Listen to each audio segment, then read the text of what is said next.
Japanese भी message भेज रहे हैं, ताइवान भी जो है वो मैसेज भेज रहा है, इजराइल ने भी मैसेज भेज दिया। इजराइल का वज़ीर-ए-आज़म जो है उसने भी ये मैसेज भेज दिया है कि मैं नरेंद्र मोदी को तीसरी दफा वज़ीर-ए-आज़म बनने पे मुबारक भेजता हूँ। मोदी जी फिर से प्राइम मिनिस्टर बन गए तीसरी दफा, लेकिन बहुत सारे लोग इस पे खुश नहीं है, सरप्राइज्ड भी हैं। किया कि वो ये कह रहे हैं कि जनाब हम तो बड़े खुश हैं, नरेंद्र मोदी साहब जीत गए। अब तो भाई सबसे पहले तो कॉन्ग्रेचुलेशन, बधाई हो, नरेंद्र मोदी जी जीत गए हैं। एक बार फिर नरेंद्र मोदी जी हिंदुस्तान के ऊंचे ऊंचे स्टेजों पर दिखेंगे आपको। नरेंद्र मोदी सर वो दोबारा से आ गए हैं, उनका तीसरा टर्म है ये, दोबारा से वो जीत रहे हैं। तो क्या समझते हैं कि जिस तरह पहले वो जब हुकूमत में आए थे तो पाकिस्तान भी आए थे, हमारे से रिलेशन बेहतर करने की कोशिश की थी, 2016 में भी आए थे, तो क्या अभी वो आएंगे तो क्या रिलेशन बेहतर होंगे हमारे इंडिया के साथ या नहीं हो सकते? नहीं, बहुत मुश्किल है, क्योंकि शहबाज शरीफ साहब पहली दफा वजीर आजम बने थे तो जापानीज और बहुत सारे ममालिक ने 3-3 हफ्ते बाद मुबारक भेजी थी पाकिस्तान को। क्यों भला 3 हफ्ते बाद मुबारक भेजी थी? इस दफा तो शायद उन्होंने मुबारक भी नहीं भेजी, मुझे अब याद नहीं है। 3 हफ्ते बाद मुबारक भेजी थी। हमें कन्फर्म यकीन था कि नरेंद्र मोदी जी ही जीतेंगे और दोबारा जो है पीएम नरेंद्र मोदी जी ही होंगे। हमने बहुत सारी वीडियोस जो है इस पर फख्र करना चाहिए कि भारतीयों ने, इंडियंस ने इस चीज का सबूत दे दिया कि वो एक मैच्योर डेमोक्रेसी बन गए हैं। ये मुल्क किसी का भी, जो डेमोक्रेसीज होती हैं वो किसी एक बंदे की इजारादारी नहीं होती। उसकी वजह क्या थी? उसकी वजह ये थी कि उनको पता था, पता नहीं ये इसने रहना कि नहीं रहना, ये चलेगा कि नहीं चलेगा। क्योंकि पाकिस्तान की जो पॉलिटिकल पार्टीज हैं आजकल वो एस्टैब्लिशमेंट के मर्जी के ऊपर है। जो एस्टैब्लिशमेंट फैसला करती है पॉलिटिकल पार्टीज, वो नरेंद्र मोदी तो खुद एस्टैब्लिशमेंट है ना। पहले भी तो ऐसे हुआ ना, उन्होंने कोशिश की है, हमने तो इधर से कोशिश ही नहीं की कि भाई कुछ हो जाए पीस। नहीं, हमारी साइड से तो कोशिश हुई। कब हुई है, कोई एक कोड कर सकते हैं बात के, कब हमने कोशिश की है? इस वक्त ये एक ऐसी कांटेदार लड़ाई है, ये स्टेट ऑफ वॉर है, political war, state of political war, politics की वो जंग इस वक्त। नमस्कार दोस्तों, इंडिया के prime minister Narendra Modi ji election में जीत चुके हैं। इस पर विदेशी नेताओं ने बधाइयों का तांता लगा दिया है, जिसमें इटली पीएम, ताइवान, इजराइल और भी कई देश। इजरायली पीएम ने तो हिंदी में बधाई दी। दूसरी ओर पाकिस्तानी मीडिया में नवाज शरीफ को पीएम बनने पर किसी ने बधाई नहीं दी। जापान ने दी भी तो 20 दिन बाद बधाई दी। इंडिया की डेवलपमेंट और मोदी जी की पर्सनैलिटी पे भी चर्चा चल रही है। और वर्ल्ड कप में इंडिया के जीतने के साथ शुरुआत की है। इंडिया 9 विकेट से जीता है, इसकी भी आपको बहुत सारी बधाइयाँ। आइए इस पर देखते हैं पाकिस्तानी मीडिया का रिएक्शन। भाई सबसे पहले तो कॉन्ग्रेचुलेशन, बधाई हो, नरेंद्र मोदी जी जीत गए हैं। एक बार फिर नरेंद्र मोदी जी हिंदुस्तान के ऊंचे ऊंचे स्टेजों पर दिखेंगे आपको। बहुत बहुत बधाई हो पूरे हिंदुस्तान को अफगानिस्तान की तरफ से। क्रिकेट का माहौल बड़ा गर्म है, T20 वर्ल्ड कप चल रहा है और यहाँ पर इलेक्शन का भी टाइम था।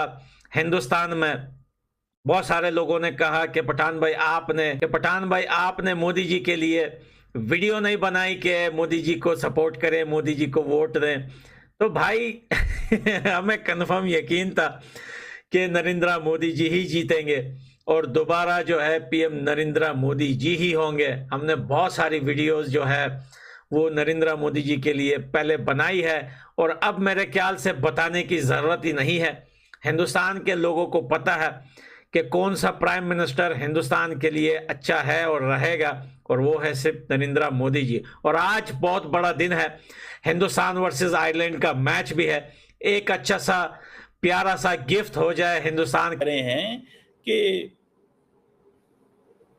जनाब हम तो बड़े खुश हैं, नरेंद्र मोदी साहब जीत गए। अब जापानीज प्राइम मिनिस्टर किसी का, मैं आपको गारंटी से बता रहा हूँ कि जब जापानीज प्राइम मिनिस्टर, जब शहबाज शरीफ साहब पहली दफा वजीर आजम बने थे तो जापानीज और बहुत सारे ममालिक ने 3-3 हफ्ते बाद मुबारक भेजी थी पाकिस्तान को। क्यों भला 3 हफ्ते बाद मुबारक भेजी थी? इस दफा तो शायद उन्होंने मुबारक भी नहीं भेजी, मुझे अब याद नहीं है। 3 हफ्ते बाद मुबारक भेजी थी। द रीजन बिहाइंड वॉज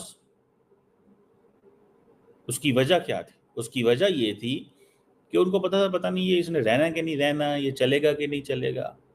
क्योंकि पाकिस्तान की जो पॉलिटिकल पार्टीज़ हैं आजकल वो एस्टैब्लिशमेंट के मर्ज़ी के ऊपर है। जो एस्टैब्लिशमेंट फ़ैसला करती है पॉलिटिकल पार्टीज़, वो नरेंद्र मोदी तो खुद एस्टैब्लिशमेंट है ना। अगर सही देखा जाए तो नरेंद्र मोदी तो खुद एस्टैब्लिशमेंट है। अब जापानीज़ भी मैसेज भेज रहे हैं, ताइवान भी जो है वो मैसेज भेज रहा है, इज़राइल ने भी मैसेज भेज दिया। इज़राइल का वज़ीर-ए-आज़म जो है उसने भी ये मैसेज भेज दिया है कि मैं नरेंद्र मोदी को तीसरी दफ़ा वज़ीर-ए-आज़म बनने पे मुबारक भेजता हूँ। और उसने वो लफ़्ज़ लिख के भेजा, बड़ा बधाई हो, जो इंडिया के अंदर वो आई थिंक कहते हैं मुबारक हो को कहते हैं शायद, तो बधाई हो। सो ये है। अब श्रीलंका की जो अपोजिशन लीडर है वो भी कह रहा है, मुबारक दे रहा है। श्रीलंका की हुकूमती लीडर जो वो भी मुबारक दे रहे हैं, सदर भी मुबारक दे रहे हैं। म्यांमार की जो लीडरशिप है वो उसने भी मुबारक भेज दी है। नेपाल जो है उनके पॉलिटिशियन जो हैं दुबे साहब, उसने भी वो मुबारक भेज दी है। सो लुक एट, मैं जो why I am not just saying कि they are sending congratulations, I'm not talking of that. I'm talking about the level of the credibility. I'm talking about that how the country enjoys that reputation. पहले भी तो ऐसे हुआ ना, उन्होंने कोशिश की है, हमने तो इधर से कोशिश ही नहीं की कि भाई कुछ हो जाए पीस। नहीं, हमारी साइड से तो कोशिश हुई। कब हुई है, कोई एक कोड कर सकते हैं बात के, कब हमने कोशिश की है? हमने हमेशा ही कोशिश की है। आई गेस आप अगर मुड़ के देखते हैं तो अब देखिए, हम लोग हमेशा अभी तक ये है कि हम लोग रिएक्टिव अप्रोच में चले हैं। जैसे for example 65 war, 71 war, like आज भी क्लासिफाइड होने के बाद पेपर्स आज पता चल रहा है कि दे वर इन्वॉल्व इन मक्ती बाहनी, राइट। सो अब भी ओपनली कह रहे हैं कि जी हम बलूचिस्तान में आपके साथ जितना भी इंटरफेरेंस हो रही है बलूचिस्तान में, सिंध में, वो हम लोग कर रहे हैं। सर अभी 71 की वॉर के बारे में नवाज शरीफ साहब ने कहा कि हमने जब मुआहिदा किया था, लाहौर मुआहिदा, पीस मुआहिदा हुआ था दो मुल्कों के दरमियान, दोनों एटमी पावर बन गए, अब जंग नहीं करेंगे। तो नवाज शरीफ साहब ने कहा कि भाई वो जंग जो 71 थी गलती हमारी है, हमने शुरू की थी। अभी लास्ट में उनका बयान आया। नहीं, इंटरफेरेंस कौन कर रहा था? अब जैसे आज अगर बलूचिस्तान में अल्लाह ने करे कोई ऐसा ऑपरेशन होता है और इंडिया डायरेक्टली वहाँ पे इन्वॉल्व हो जाता है, वो किसी BLA या BLP को सपोर्ट करना शुरू करता है, तो पाकिस्तान क्या करेगा? सिमिलरली अगर पाकिस्तान जाके उनके आसाम में या किसी वो जो उनकी चिकन नेक में किसी भी जगह पे जाके अटैक करता है, तो इंडिया क्या करेगा? वो अटैक मतलब वहाँ पे अगर वो सपोर्ट करता है, जितने बागी हैं, तो क्या वो मतलब इंडिया सपोर्ट चुप करके बैठेगा कि वो स्टार्ट ही उसने किया, हम लोगों ने स्टार्ट किया या उन्होंने स्टार्ट किया? तो सिमिलरली ये चलता रहेगा। मेरा ख्याल है होना नहीं चाहिए, दोनों साइडों से नहीं होना चाहिए, क्योंकि अगर फ्रांस और जर्मनी इकट्ठे रह सकते हैं, अगर दुनिया के और मुल्क इकट्ठे हो सकते हैं, तो पाकिस्तान और इंडिया को क्या मसला है? एक कल्चर, एक सारे लोग, पॉसिबल है। सिर्फ ये अगर दोनों साइडों के ऊपर जो एलीट क्लास बैठी है, जो कि एक्चुअली सारे का बेनिफिशरीज है, अगर वो हट जाएं तो दरमियान में लोग इकट्ठे रह सकते हैं। हम लोगों ने रह के देखा, हम लोगों ने देखा दुबई में, सऊदीया में लोग इकट्ठे रहते हैं। जब यहाँ से जाते हैं, वहाँ से आए होते हैं, तो हम लोग भाइयों की तरह रह रहे होते हैं, रह सकते हैं इकट्ठे, अब भी रह सकते हैं। लेकिन अगर ये सिर्फ एलीट क्लास यहाँ से स्टॉप कर देते तो आप दुबई सऊदीया से आए हैं अभी, हैं। कितने टाइम वहाँ पर गुजार के आए हैं? 8 साल। 8 साल। 8 सालों में क्या देखा आपने?